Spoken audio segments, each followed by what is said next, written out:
What if the person you've been waiting for came back after death, just to keep a promise? He promised to come back in 10 years.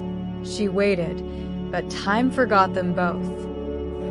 The wind off the lake carried his last words. "I'll come back for you, no matter what, 10 years from today." He smiled the way only a boy in love could, and she believed him, because back then forever still felt possible. The old dock creaked beneath their feet as the sun bled across the Michigan sky. Summer smelled like gasoline and wildflowers, and the radio from his truck hummed softly behind them. Some old Springsteen song about running away and never looking back. He touched her hand. She didn't pull away. Maybe she should have. 10 years. That's what he said. 10 years from that very day, they'd meet again, right there by the lake. He left for the army the next morning. She watched his bus disappear into the rain and swore she'd wait, no matter how long it took. Life didn't wait, though. The town changed. The diner closed. Her parents sold the house and moved south. She worked double shifts at the grocery store, saved up for nursing school, and still every July 10th, she came back to the lake. Same bench, same hour, same promise echoing like an old record stuck on repeat. The 10th summer came. She wore that faded white dress, the one he loved. A decade had folded into her smile, but her heart still counted time like it was waiting for permission to breathe again. Cars passed by the narrow road. Kids laughed by the water. And she just sat there, watching the light fade behind the trees. Then she saw it, a shadow moving across the dock. Tall, familiar. Her breath caught like she'd forgotten how to exhale. He was there. Older, thinner, eyes tired from something she couldn't name. He didn't smile this time, didn't run, didn't say her name right away, just looked at her, like a man realizing the world kept spinning while he stood still. 10 years, he whispered. 10 years feels like yesterday. She stood slowly, the wind pulling her hair like it used to. "I thought you forgot," she said. He looked down. "There were days I wanted to." Silence hung between them, heavy and alive. The lake shimmered gold in the dying light, and the world felt painfully small. Then she saw it, a ring glinting on his hand. Her chest tightened. The air changed. Something inside her broke, quietly, like glass cracking under a slow breath. He noticed her eyes shift. He pulled his hand away. Too late. "Her name's Emily," he said softly. She saved me when I didn't think I'd make it back." The dock moaned under the weight of their silence. Somewhere, a loon called out over the water. She smiled, even though it hurt. "Then she must be special," she said. He nodded. "She is." The wind carried away everything else they didn't say. He turned to leave first, stopped halfway, looked back. "You know, I used to dream about this place every night." She forced a laugh. "Then I guess dreams lie." He wanted to say more. She wanted him to. But instead, he just stood there, watching the sun sink below the trees, like he was waiting for time to forgive them both. And when he finally walked away, she didn't move, didn't call out, didn't even breathe until the sound of his footsteps disappeared into the wind. The lake rippled where his reflection had been, as if the water itself was trying to remember him. She sat back down on the bench, her fingers tracing the worn wood where his name was still carved from all those years ago. Luke plus Anna, 2015. The letters were faint now, weathered by rain, time, and too many forgotten summers. Night settled over the lake like a soft blanket. Fireflies blinked in the distance, and the hum of a boat motor echoed faintly across the dark water. Anna closed her eyes. She could still feel the warmth of his voice, the way he said her name like it was something worth keeping. But all that was left now was a promise that outlived the people who made it. For weeks after, she kept thinking he'd call, that maybe he'd realize he couldn't just walk away again. But the phone never rang, and life, in its quiet cruelty, just kept going. She packed up her apartment, moved 2 hours south to a small town outside Indianapolis, and tried to forget the sound of waves against that old dock. Years passed. The lake became a ghost of memory, a place she only visited in her dreams. She worked at a small clinic, helping people piece their lives back together, never telling anyone about the one she never mended herself. Sometimes she'd drive at night. No music, no destination.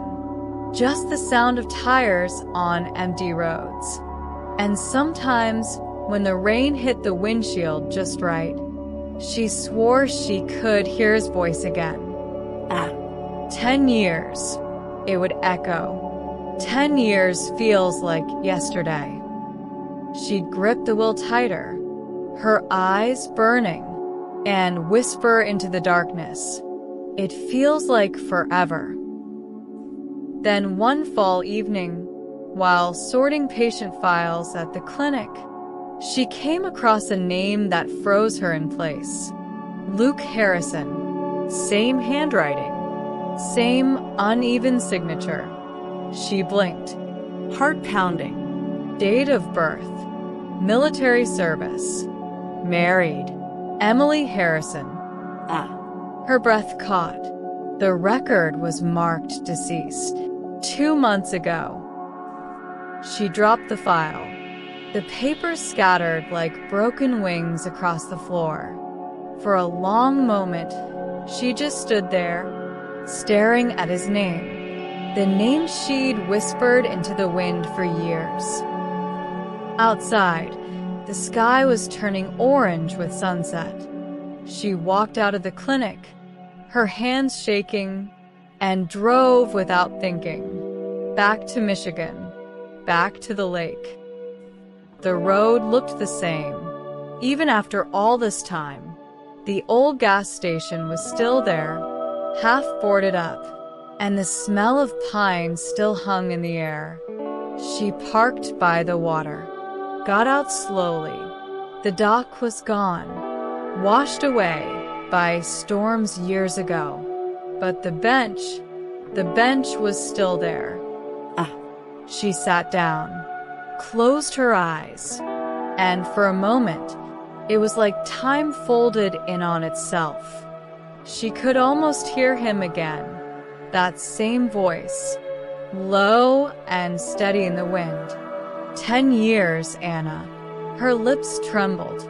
10 years are over, Luke. The lake shimmered in the fading light, and somewhere in the distance, a figure seemed to move across the water. She blinked hard. The figure was barely visible, just a shadow walking the edge of the lake, the same way he used to. Her pulse raced. It couldn't be. Her mind was playing tricks again, painting ghosts out of moonlight. But then, that voice, soft, familiar, carried by the wind like a half-remembered song. Anna, her heart stilled. She turned toward the sound, her breath caught somewhere between disbelief and longing. No one was there, only ripples moving slow across the dark water. She stood, her shoes sinking into the wet sand, eyes searching the fog that had started to roll in from the east. The mist wrapped around her like a memory refusing to fade. And then she saw it, something glinting at the water's edge. She walked closer. Kneeling down, she brushed aside the pebbles and reeds. It was his dog tag. Luke Harrison, U.S. Army. The metal was cold, but the moment burned like fire through her chest. Her knees gave out. Tears she'd buried for years came back, raw and unstoppable. She clutched the tag against her heart, the waves lapping against her hands as if trying to pull her back to the present. But the present didn't matter. Not anymore, because for the first time, she finally felt him, not in memory, not in dreams, but here. Behind her, the air shifted, a sound like footsteps on wood. She turned slowly.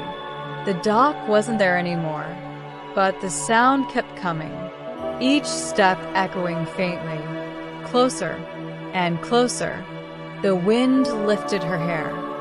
She could smell his cologne, that same faint cedar scent that once clung to every shirt she refused to wash. Luke. Her voice cracked. Nothing. Just the hush of waves and wind. And then, a whisper, almost too soft to hear. I kept my promise. Her eyes filled again. She spun around, searching, calling his name, but there was only the lake, the mist, and the fading light. She sank down again, trembling, laughing through the tears. Maybe she was imagining it. Maybe grief had finally learned how to speak. But as she looked up at the sky, a single beam of sunset broke through the clouds, landing right on the bench beside her. And in that golden light, for just a second, she could see him sitting there, smiling. Her breath caught. The world seemed to stop, and she whispered, barely audible, "You came back." The wind carried her words across the lake, soft and endless, until the air stilled once more. The light faded. The mist began to rise. And when she looked back, the bench was empty. Her hand reached out to the empty space beside her, as if her touch alone could pull him back. But there was nothing, only air, cold, quiet, familiar. The sun had dipped below the horizon now, leaving the lake bathed in silver twilight. Somewhere behind her, a night bird called. The world felt painfully still, like it was holding its breath, waiting for her to move. Anna stood slowly, the weight of the dog tag still pressing against her chest. She looked down at the bench, then to the water, where tiny ripples shimmered like ghosts dancing in the reflection of the moon. She whispered again, not to be heard, but to let the words exist. I kept waiting, Luke. The wind sighed in response, gentle, almost kind. As she turned to leave, something stopped her, a faint glow under the water, just below where she'd found the dog tag. She hesitated, then stepped closer, the cold water touching her shoes.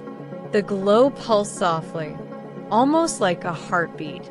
She reached down, trembling, and pulled something from the water. It was a small glass bottle. Inside, a note.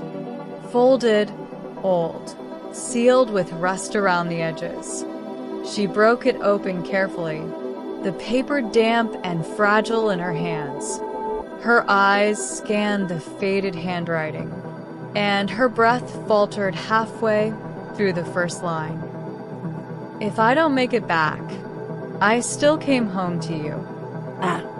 Her knees weakened. The words blurred through her tears. At the bottom of the note, his name, Luke. No date, no goodbye, just that single, devastating truth. He did come back, just not the way she expected. The bottle slipped from her hand and rolled into the shallows. She pressed the letter to her heart, feeling it flutter against her like something still alive. The wind picked up again, lifting her hair, carrying the faint sound of waves and something else. A laugh. Soft. Warm.